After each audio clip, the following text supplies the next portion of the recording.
Hi guys, നമുക്കിടയിലുള്ള ചില ആളുകൾ വല്ലാതെ റിയാക്ട് ചെയ്യാറുണ്ട് അല്ലേ? ചില സമയങ്ങളിൽ ഭയങ്കരമായിട്ട് ദേഷ്യപ്പെടുന്നത് കാണാം. എന്നാൽ എല്ലാ ദേഷ്യപ്പെടലും ഇഷ്ടക്കേട് കൊണ്ട് മാത്രമല്ല. ചില സമയങ്ങളിൽ അത് ഇഷ്ടക്കൂടുതൽ കൊണ്ടും ആകാം. അവർ കടന്നു പോകുന്ന സിറ്റുവേഷൻ അല്ലെങ്കിൽ അവർ ആ ടൈമിൽ അനുഭവിക്കുന്ന ഒരു മാനസികാവസ്ഥ എന്ന് പറയുന്നത് ചിലപ്പോൾ വളരെ മോശമായിട്ടുള്ളതായിരിക്കും.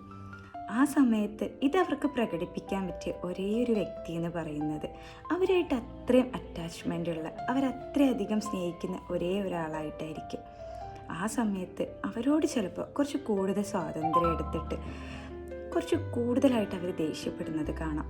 അത് ഇഷ്ടക്കേട് കൊണ്ടല്ല കേട്ടോ, ഇഷ്ടക്കൂടുതൽ കൊണ്ടാണ്. നിങ്ങളോട് അവരുടെ ഏത് ഇമോഷൻസും കാട്ടാൻ കഴിയും, നിങ്ങൾക്കത് മനസ്സിലാക്കാൻ കഴിയുമെന്ന അവരുടെ വിശ്വാസം കൊണ്ടാണ്. ആ സമയത്ത് അവരെ ഒന്ന് മനസ്സിലാക്കാനായിട്ട് ശ്രമിക്കുക. എന്താണ് പ്രശ്നത്തിൻ്റെ യഥാർത്ഥ കാരണം എന്നുള്ളത് മനസ്സിലാക്കുക.